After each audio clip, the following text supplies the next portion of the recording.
అనంతపురం జిల్లా ధర్మవరంలో దారుణం చోటు చేసుకుంది. ఏడాది కుమారుడిని గొంతు నిలిమి కన్నతల్లే చంపేసింది. పూర్తి సమాచారాన్ని మా ప్రతినిధి చంద్రశేఖర్ నాయుడు తెలుసుకుందాం.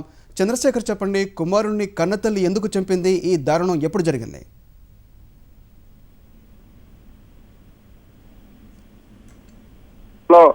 ప్రియాంక అనే మహిళ తన ఏడాదిన్నర కొడుకుని గొంతు కోసి చంపింది.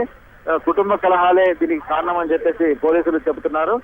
కొద్దికాలంగా కుటుంబ సభ్యులు అత్తమామలు వీరితో కొంత మనస్పర్ధలు వస్తున్నట్టుగా చుట్టుపక్కల చెప్తున్నారు. దీంతో ఆమె ఇవాళ ప్రియాంక అనే మహిళ కొడుకుని కత్తితో గొంతు కోసి చంపింది.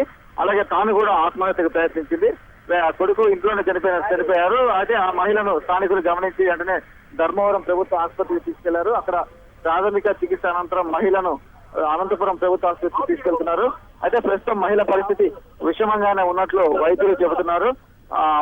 మరో రోజు తర్వాత కానీ, ఎందుకంటే ఆమె కూడా గొంతు వినే కోసుకుంది కాబట్టి ఆమె పరిస్థితి కూడా విషమంగానే ఉందని, మరో రోజు తర్వాత కానీ ఆమె పరిస్థితి చెప్పలేమని చెప్పేసి వైద్యులు చెప్తున్నారు. ఏదేమైనా ఏడాదిన్నర బాబును కనకొడుకుని ఆమె చంపివేయడం ఇదంతా కూడా స్థానికులందరూ కూడా ఈ ఘటన పట్ల ఒక విధమైన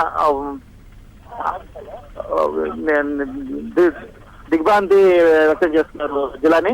ఈ ఘటనపై పోలీసులు కేసు నమోదు చేసుకుని విచారణ చేస్తున్నారు జిల్లాని. చంద్రశేఖర్, కుటుంబ సభ్యులు ఏమంటున్నారు?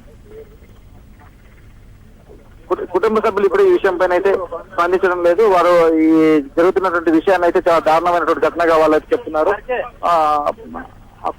అమ్మాయి ప్రియాంక వైఖరి పైన వాళ్ళు కొంత అసంతృప్తి వ్యక్తం చేస్తున్నారు. చిన్నపిల్లవాడిని చంపివేయడం ఇదంతా కూడా ఆమె యొక్క పరిస్థితిని తెలియజేస్తుందని చెప్పేసి కుటుంబ సభ్యులు అంటున్నారు. ఏదేమైనా ఏడాదిన్నర బాబులను చంపడం పైన మాత్రం వారు తల్లిపైనే వాళ్ళు ప్రధానంగా నెపం మోపుతున్నారు జిల్లాని. ధన్యవాదాలు చంద్రశేఖర్.